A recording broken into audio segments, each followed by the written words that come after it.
I don't think y'all need me, to be honest. So I'll just be here in spirit. But you asked me that later in December. I don't know. Well, in case something happens and they need you, I mean, CJ, you said is playing out of position. Maybe you could get back into position, but it's just interesting. You see all these guys 34, 35, get in here in November and December and get that one last play. chance. If that's what you're asking me, John, I can still play. I'm still in shape. I'm still working out. It's not far-fetched. I'm still in it. But it is, I do enjoy my seat of watching as a fan. But I could definitely, I could come in for a stretch. Hello, everyone. This is Al Kabir, the analyst, and today I will be talking about C.J. Gardner-Johnson, lacerated kidney. Also, I want to talk about the GOAT, Tom Brady, showing love to the current could-be MVP. I can't call him the GOAT yet, Jalen Hurts, showing them a lot of love, and let's get into it. This is Al Kabir, the analyst. C.J. Gardner-Johnson, man, lacerated kidney. It sounds horrible. Kidney, and when you hear that, it just makes the injury just sound worse. But look, no broken bones.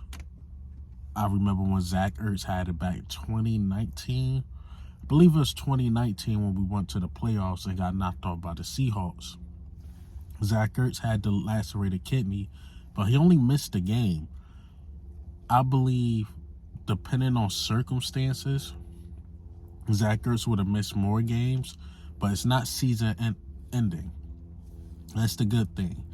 What I could see happen is that we might just place another player on IR, which might be C.J. Gardner-Johnson, or he might miss like 2 to 3 weeks and come back.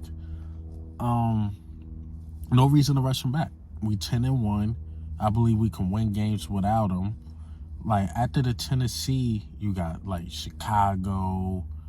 Now, I'm just naming games out of order. You got, like, Chicago. You got the Giants twice. Dallas is the only really tough game.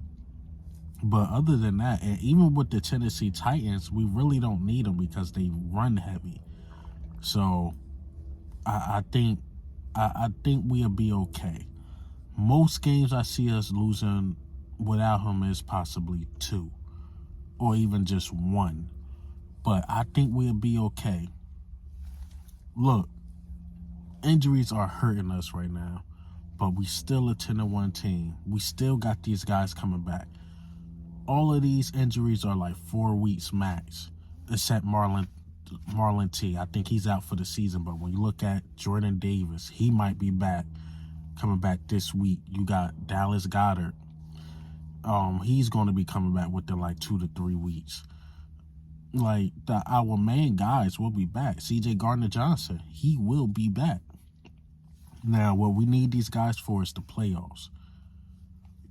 Yes, I'm going to just say that. I won't even say, like, well, we might miss the first seed without these guys. I don't think we'll miss the first seeds with or without these guys.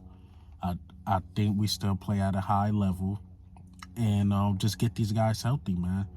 And now if they all healthy in the playoffs, man, oh man, I tell you. Now look, I've been seeing this floating around, which it'll be a pretty cool thing, but I believe in Reed Blankenship. I think Blankenship, this is his time to shine.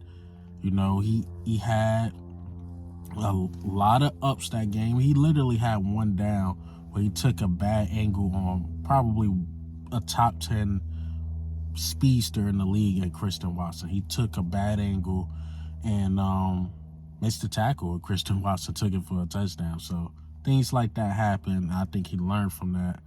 But all in all, against the Green Bay Packers, he had a really, really good game, and I believe in him. But the thing I've been seeing floating around is Malcolm Jenkins coming back. I would love it. But do we need Malcolm Jenkins? I don't think so, even though we have everything at safety, but I don't think so. But it will be like a really fun story. Malcolm Jenkins come back and win another Super Bowl with the Eagles. That will be cool. He will be fresh, but he is older. We are thin, so he will possibly even play. So It'd be cool, but I don't think it's going to happen. They re-blanket ship, and it's going to be Kayvon Wallace, and we need those young guys to step up. That just is what it is. And like I said, I believe in Blankenship. Marcus Epps need to be that guy. A lot of people don't like Marcus Epps, but I do. We need him to be that guy. And yeah, man, we just need these guys to step up. But it will be pretty cool to have Malcolm Jenkins back. Now, I want to talk about the GOAT, Tom Brady. Mind you, we're not playing the Tampa Bay Buccaneers or nothing like that. So he was asked on the podcast about, Jalen Hurts' performance, having like 150 yards rushing and 150 yards passing. Tom Brady kept it real. Like, I don't even think I ever ran for 100 yards in the season. But man, to do that, it just seemed like he's unstoppable. Even when you think you got him contained, the coach thought they had him contained, but he still found a way to win that game. So, all in all, he's just a threat with his arm, with his legs. And I'm just summing up of what he said, and that's great to hear. And he's like, he's playing at a very, very, very high level. That's really good to hear, especially for a young guy like Jalen Hurts, who probably looked up to Tom Brady. More than likely he looked up to Tom Brady. So to hear that from the GOAT, I know Jalen Hurts, he's one of those dudes. He's not going to let it get to his head. He's going to appreciate the compliment, but he's going to keep pushing. He's going to keep getting better. But it was very nice words to hear from Tom Brady, who is still currently in the league. And we don't even play Tampa Bay this year at all. So just to talk about him at that with that type of respect, that's really, really good. I mean, you're really doing something in this league. But hey, man, what do you think? How do you feel about the news today? C.J. Gardner-Johnson will miss some time, probably like 2 to 3 weeks, at most 4. And if he had to miss 4 weeks, don't be surprised if he on IR when we pick up another guy like Malcolm Jenkins. And this is Al Kabir, the analyst. Ghost.